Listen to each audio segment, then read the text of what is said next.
Welcome, everyone. This is Brother Doug with my sister Shoshana, our sister Sadie, and her daughter, our sister Marie. And we're also with our sister Sally and our brother Dennis. We are the Weekend by Yahuwah Assembly in Yahushua Messiah and Yahuwah Almighty. We are going to be reading 4Ezra, or also commonly known in some apocryphas as 2Ezra2, chapter 4, verse 1 will lead us on the reading. So here we go. Then the angel that had been sent to me, whose name was Uriel, answered and said to me, "Your understanding has utterly failed regarding this world.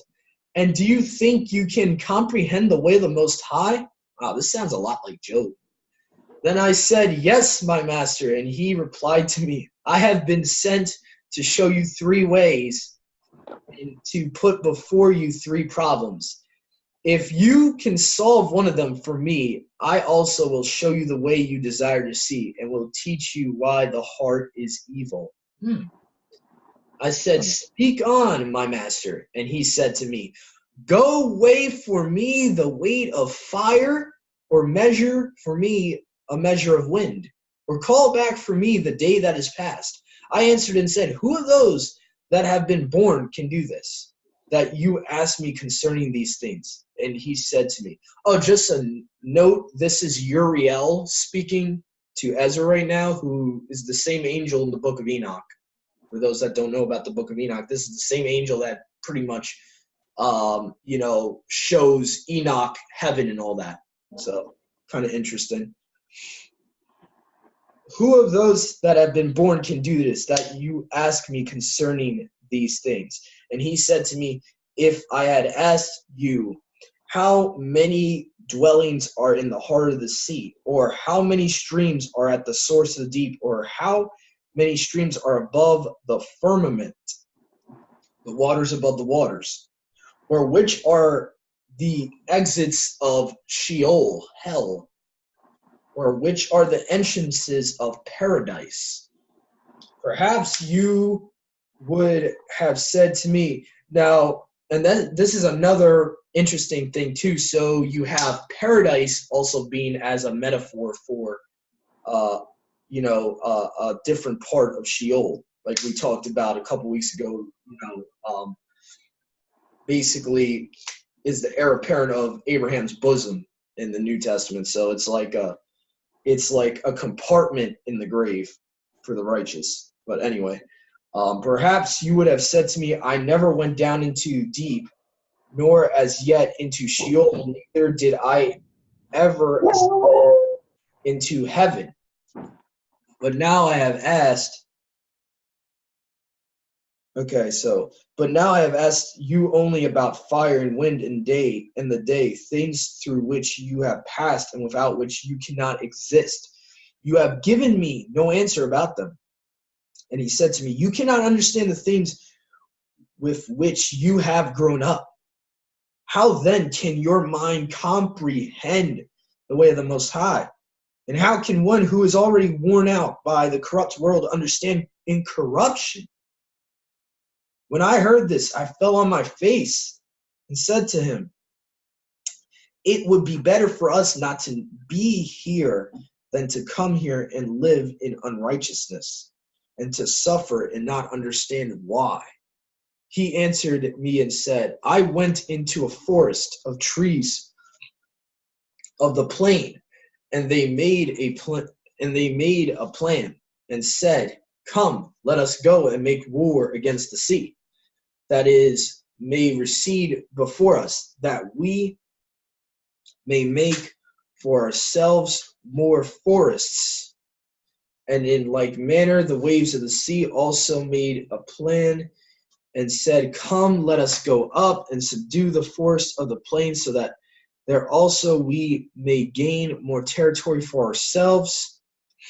But the plan of the forest was in vain, for the fire came and consumed it. Likewise also the plan of the waves of the sea, for the sand stood firm and stopped them. If now you were a judge between them, which would you undertake to justify, which to condemn? I answered and said, each has made a foolish plan, for the land is assigned to the forest, and to the sea is assigned a place to carry its waves. He answered me and said, you have rightly ruled. But why have you not rightly ruled so in your own case? For as the land is assigned to the forest and the sea to its waves, so also those who dwell upon the earth can understand only what is on the earth, and he who is above the heavens can understand what is above the height of the heavens. Interesting. Then I answered and said, I beseech you, my master, why have I been endowed with the power of understanding? For I did not wish to inquire. Sorry, I hate saying that word. For I did not will to inquire about the ways above, but about those things which we daily experience. Why Yashrael has been given over to the Gentiles as a reproach. Why the people whom you loved has been given over to unrighteous tribes. And the law of our fathers has been made of no effect, and the written covenants no longer exist. And why we pass from the world like locusts, and our life is like a mist, and we are not worthy to obtain mercy. But what will he do for his name, by which we are called? It is about these things that I have asked. He answered me and said, if you are alive, you will see, and if you live long, you will often marvel, because the age is hastening swiftly to its end. For it will not be able to bring the things that have been promised to the righteous in their appointed times, because this age is full of sadness and infirmities, basically sicknesses. For evil about which you ask me has been sown, but the harvest. What does Yahushua say in Matthew 13? The harvest is the end of the world. So this is important to get this, understand this part, what he's about to say. But the harvest of it has not yet come. If therefore that which has been sown is not reaped, and if the place where the evil has been sown does not pass away, the field where the tube has been sown will not come. For a grain of evil seed was sown in Adam's heart. What was the evil seed? The lie of the serpent. From the beginning, how much unrighteousness it has produced until now, and will produce until the time of the threshing comes. Consider now for yourself how much fruit of unrighteousness a grain of evil seed has produced. When the heads of the grain without number are sown, how great of a threshing, how fruit of unrighteousness, a grain of evil seed has produced. When the heads of the grain without number are sown, how great a threshing floor they will fill. Then I answered and said, how long, when will these things be? Why are our years few and evil? He answered me and said, you do not hasten faster than the Most High. Basically, you can't hurry more than the Most High hurries. For your haste is for yourself, but the highest hastens on behalf of many. Did not the lives of the righteous in their chambers ask about these matters, saying, how long are we to remain here? Now that's interesting. This is touching on Sheol, actually. Very interesting. Did not the spirits of the righteous in their chambers, Abraham's bosom, the gulf that's fixed, two sides of Sheol, saying, how long are we to remain here, and when will come the harvest of our reward? And Yeremiel, so we got another angel here. So his name is similar to Yirmiyahu. Yermiel, the archangel, another archangel, answered them and said, when the number of those like yourselves is completed, for he has weighed the age in the balance, and measured the times by measure, and numbered the times by number, and he will not move or arouse them until that measure is fulfilled. Then I answered and said, O King Yahuwah, but all of us also are full of unrighteousness, and it perhaps on account of us that the time of threshing is delayed for the righteous on account of the transgressions of those who dwell on the earth. He answered me and said, go and ask a woman who is with child if when her 9 months have been completed, her womb can keep the child within her any longer. And I said, no, master, it cannot.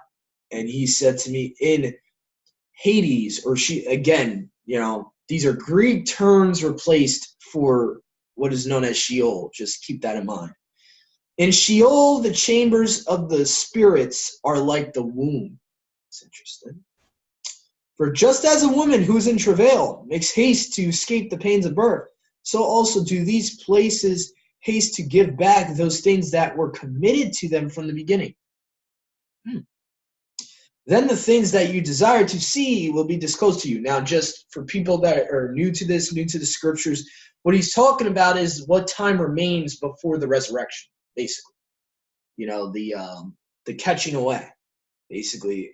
1 Thessalonians chapter 4, verse 13 all the way to 17. You can find that, the first resurrection. So, then the things that you desire to see will be disclosed to you. I answered and said, if I have found mercy in your sight, and if it is possible, and if I am worthy, show me this also, whether more time is to come than has passed, or whether for us the greater part has gone by. For I know what has gone by, but I do not know what is to come. And he said to me, stand at my right side, and I will show you the interpretation of a parable. So I stood and looked, and behold, a flaming furnace passed by before me. When the flame had gone by, I looked, and behold, the smoke remained. Interesting. And after this, a cloud full of water passed before me and poured down a heavy and violent rain. When the rainstorm had passed, drops remained in the cloud. And he said to me, consider it for yourself, for as the rain is more than the drops, and the fire is greater than the smoke, so the quantity that passed was far greater, but drops and smoke remained. Then I prayed and said, do you think that I shall live until those days, or who will be alive in those days? He answered me and said, concerning the signs about which you asked me, I can tell you in part, but I was not sent to tell you concerning your life, for I do not know. So that's the angel Yariel. So very interesting. That is the end of chapter 4. I'm going to unmute everyone. Very interesting chapter. So it has a lot to do with, there's a lot of stuff dealing with the grave in this chapter. Gets more of an idea of what's going on, in Sheol, what's commonly known as Hades or hell, in your English Bibles.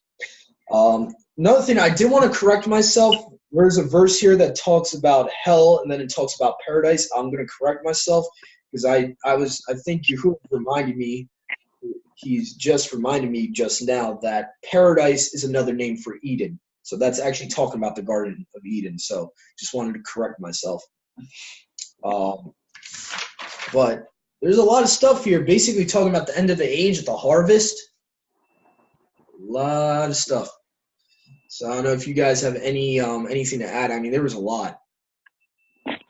Your version that you're reading is easier to understand than ours. Yeah, it's definitely easy to understand. Yeah, that's why I sent you the King James one, because that's probably the one that's the closest, really, rather than the Sefer. It's probably a lot closer. It mentions who will be alive at that time, and it just made me think. Well, we are, and yeah, it says we would understand it. Yeah. Oh, another thing I wanted to correct myself. I made a mistake in verse 38. It should have just been sovereign Matt. It says, then I answered and said, oh, sovereign, it has the L-O-R-D. Sometimes I make a mistake. It could have been talking about Yahuwah, but sometimes I don't know, because sometimes, with these English translations, he could have been calling just the angel master. Sometimes that happens too. So I'm not too sure about that verse. I would have to look into more of it, who's actually speaking to Ezra here at this point in verse 38. Because the English translations just have capital Lord, instead of Yahuwah. So sometimes it's hard to tell, who's he actually talking to here. So I thought it was Yahuwah in verse 38. I could be wrong, but anyway, so basically you have the Gentiles in this portion from verses, I would say, 15 all the way down to 25. It's basically he keeps asking about these things, and, he's, just completely depressed in a way. Ezra's like, why are you allowing these nations to, possess your people? Why have you thrown away your covenant you have made? It's pretty much Ezra kind of, like I said, you can kind of compare this to the book of Job in a way, this chapter. It says the word is no longer. Yeah. Where's the word of truth? Well, we have bits and pieces, and I know that we don't have it all. But just the fact that we are here alive in this age tells me that Yahusha is not going to leave us without. He's going to take those of us who he counts worthy to the wilderness, and he will keep us missing. I truly believe this. Yeah, we've been robbed of knowledge, for sure.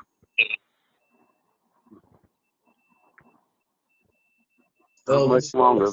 What's interesting, too, is when he's asking Uriel towards the end, he says, can you tell me, will I be alive and stuff? And Uriel, Uriel, not Uriel, Uriel, this archangel, pretty much says to him, I can't. It's not my dominion, basically, to tell you these things. Basically, Yahuwah is, giving him certain instructions to tell Ezra, and Yahuwah is not allowing Ezra to know about certain things.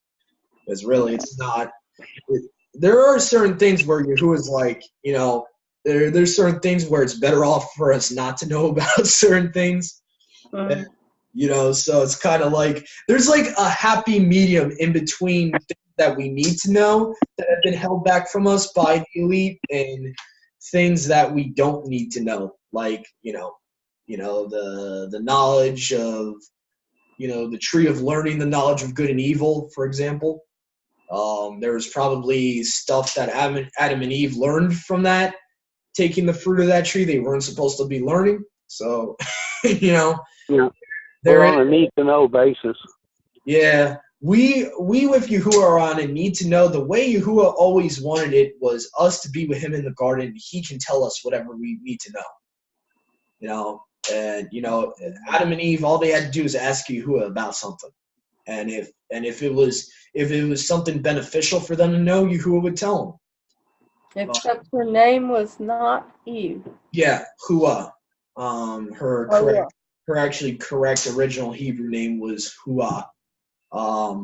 Also pronounced in I think other people pronounce it as Hawa. But the point was that there is certain type of knowledge we're not supposed to know, that can be harmful to us. So there is certain type of stuff that's really, not, and unfortunately humans have corrupted any knowledge that was given to them in the day. The Watchers gave mankind stuff that we were not supposed to know. We were not supposed to know about makeup. We were not supposed to know about alchemy. You can go all the way around. There was a lot of stuff we were not supposed to know. So this was a great, interesting chapter, though. A lot about Sheol. A lot about it, even calling it chambers, waiting chambers to be resurrected. I mean, to me, this shows me that the prophets knew about the resurrection. It's not just a New Testament thing. If Ezra is being told about this, You know, obviously he's going to know that when you're dead, you're in the grave and you're waiting for your resurrection in your chamber. That's what I got from this chapter. You know, so pretty interesting. But anyway, that was chapter 4 of 4th Ezra. It dealt a lot with Sheol, a lot with the harvest. I think that was verse, what was it, 27, 28 about, where it starts giving him the parable of the harvest. So again, that goes back to Yahusha's prophecy of Matthew 13 of the wheat and the tare. So I mean, I saw a lot of parallels here, and you can kind of see that Ezra's showing some of the stuff for the end of the age. And obviously, he wasn't going to be living towards a remote generation. So I see a lot of similar things with Enoch in this book too, where it talks about the end of the age. Ezra talking about what generation is this going to be in, and the angel can't tell him. So I see like it's for a remote generation. This book technically, just like Enoch. So a lot of interesting stuff. So that's going to conclude for this session. We're going to come right back, but we're running out of time a little bit. So thank you for joining us for this session. We will be back soon to be doing chapter 5. That was chapter 4 for 4th Ezra. Please stay tuned. We'll be back just shortly. Shabbat Shalom. Shabbat Shalom. And let me unmute Sally. Sorry about that, Sally. I didn't realize you were still muted. Oh, that's okay. Does that, what time do you guys come back? I didn't know you have YouTube. Okay, cool. Thank you everyone for joining us. Hope to see y'all for the part 2. We're going to be doing chapter 5 next. Shabbat Shalom.